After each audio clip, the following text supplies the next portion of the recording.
jujur seru sekali.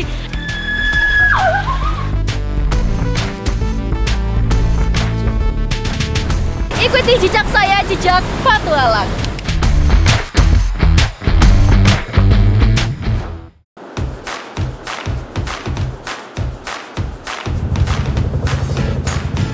Sumbawa tidak hanya bentang alamnya yang mempesona. Selat di pulau ini juga menjadi tempat tinggal dan persinggahan raksasa laut yang karismatik. Pulau Sumbawa memang tidak ada habisnya. Kali ini saya dalam misi mencari salah satu hewan yang sangat-sangat menakjubkan di sini. Dari desa Labuan Jambu, Kecamatan Tarano, saya menempuh perjalanan 1 jam menuju Teluk Saleh yang berbatasan langsung dengan Laut Flores. Akhirnya saya sudah sampai di titik spotnya. Ini adalah ikan hiu paus atau whale shark. Dia itu memang biasa berada di dekat kapal bagan nelayan. Gak sabar banget untuk nyebur.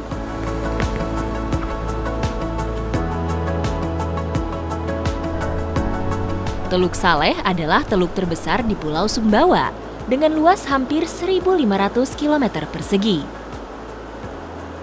Kawasan ini dikenal sebagai akuarium alam karena menjadi tempat tinggal puluhan hiu paus atau whale shark.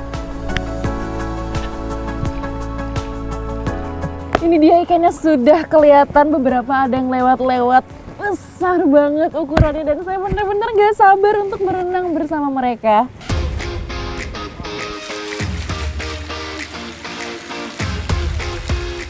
Waktunya saya untuk turun ke bawah.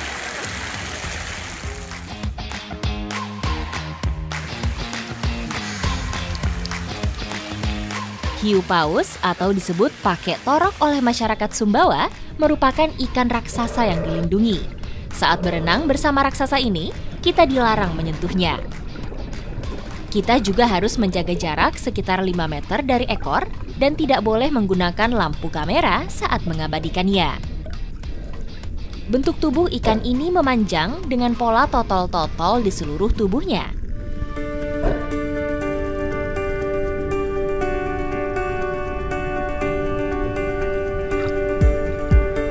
Ikan pasif ini disebut hiu paus karena bertubuh besar dan memiliki mulut menyerupai paus. Saking besarnya, mulut hiu paus dewasa mampu menyedot air sebanyak 6.000 liter air per jam. Berdasarkan pemantauan dari Dinas Kelautan, saat ini setidaknya terdapat 109 ekor hiu paus yang hidup di Teluk Saleh. Mereka tertarik dengan tempat ini karena tersedia sumber makanan dan bisa menjadi tempat berlindung alami dari gelombang tinggi serta angin kencang.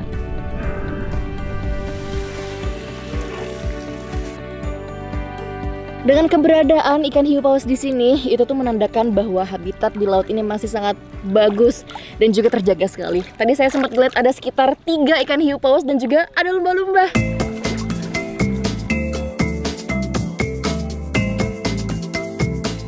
Meski termasuk dalam jenis ikan hiu, hiu paus dikenal sebagai ikan yang jinak. Makanan pokoknya adalah plankton, udang, dan ikan kecil.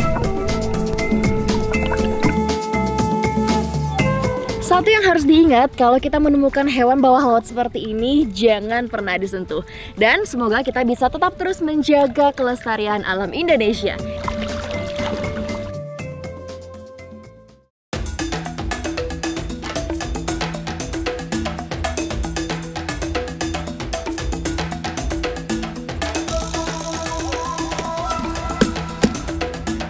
Kalau biasanya buah kurma itu identik dengan negara Timur Tengah, ternyata di Indonesia, NTB khususnya Lombok Utara itu juga sudah ada loh pengembangannya sejak 2016.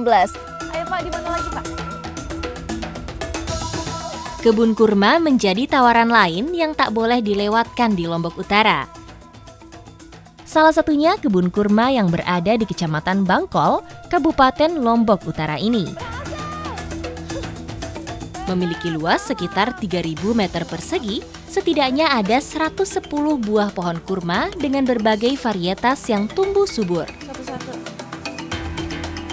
Mulai dari kurma barhi, sukari, kahalas, dan jenis kurma Tunisia.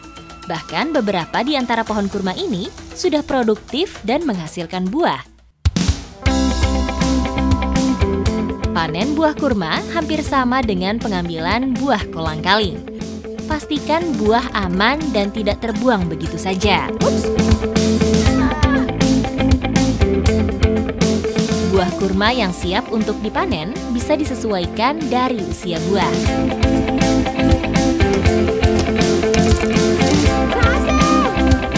Akhirnya bisa juga saya memanen buah kurma karena lumayan keras batangnya, jadi butuh usaha yang sangat-sangat maksimal untuk motong batangnya doang. Salah satu tantangan dalam menghasilkan buah kurma yang baik butuh perawatan yang rutin. Ini dia pelepah yang udah siap di pruning. Jadi kita akan melakukan perawatan di sini dan pelepah ini sudah siap untuk dibersihkan. Karena memang kalau tidak dibersihkan, jadi nutrisi-nutrisinya itu akan terserap ke pelepah yang sudah tidak lagi berbunga ataupun berbuah. Pruning wajib dilakukan seperti memangkas bagian pelepah kurma yang menghambat pertumbuhan buah. Pemotongan pelepah ini dilakukan untuk bagian yang tidak produktif dan tidak menghasilkan buah pada batang kurma. Selain itu, pembuangan gulma atau rumput liar pun dilakukan agar tidak menghambat perkembangan pohon kurma. Ini Mbak, ini contoh kurma yang terpolinasi secara sempurna. Oh iya, bentuknya lebih terstruktur, terus juga gede-gede ya Pak? Gede-gede, ya ini satu-satu kan ada yang cabang 3 kan. Iya, ini jenisnya apa Pak? Ini varietas Barhe. Barhe? Ya, ini varietas Barhe ini direkomendasikan karena ini cocok untuk dikonsumsi sebagai kurma segar. Oh gitu. Ya. Langsung aja coba kita panen ya Pak. Pohon kurma mulai berbuah dari umur 3 sampai 4 tahun. Produktivitas kurma terlihat saat memasuki tahun ke-7 hingga puluhan tahun. Terdapat sejumlah syarat wajib agar pohon kurma bisa tumbuh dan berbuah baik. Di antaranya curah hujan, pH tanah, suhu yang tepat, dan jenis tanah lempung berpasir tanpa lempung. Kenapa motongnya itu harus per tangkai? Karena memang kita itu memilih beberapa buah yang sudah siap untuk dipanen. Nah ini satu pelepah gini biasanya bisa menghasilkan sampai berapa kilo buah Pak? Kalau dia baru belajar, dia sekitar dari 7 kilo sampai 8 kilo. Nah ini termasuk yang baru belajar, Ini baru belajar. 7 sampai 8 kilo ya? Ya. Kalau dia yang sudah... Jadi kalau udah yang mulai produktif, itu satu tandan itu bisa jadi dari 10 kilo sampai 20 kilo. 10 sampai 20 kilo.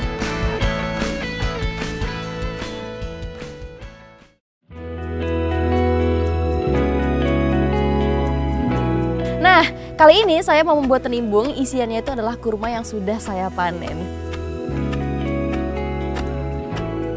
Tradisi adalah sebuah identitas suatu tempat yang diwariskan secara turun-temurun. Penyiapan dalam membuat olahan tenimbung biasanya memang dilakukan secara bersama-sama. Konsep inilah yang menjelaskan betapa hubungan satu sama lain terjaga di antara hidup bermasyarakat.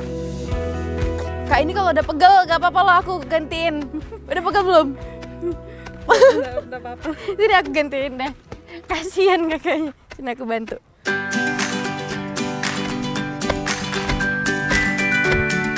Pemanfaatan hasil alam menjadi bagian yang penting dalam mengolah sajian yang akan dibuat. Sama halnya dengan pemanfaatan hasil panen beras ketan yang digunakan ini. Tenimbung adalah sebuah sajian yang terbuat dari bahan dasar beras ketan. Kemudian dimasak menggunakan bambu dan dicampur dengan sejumlah bahan-bahan tambahan. Kak itu udah bersih ya kayaknya? Ya udah. Yaudah aku bawa ke sana ya. Ya.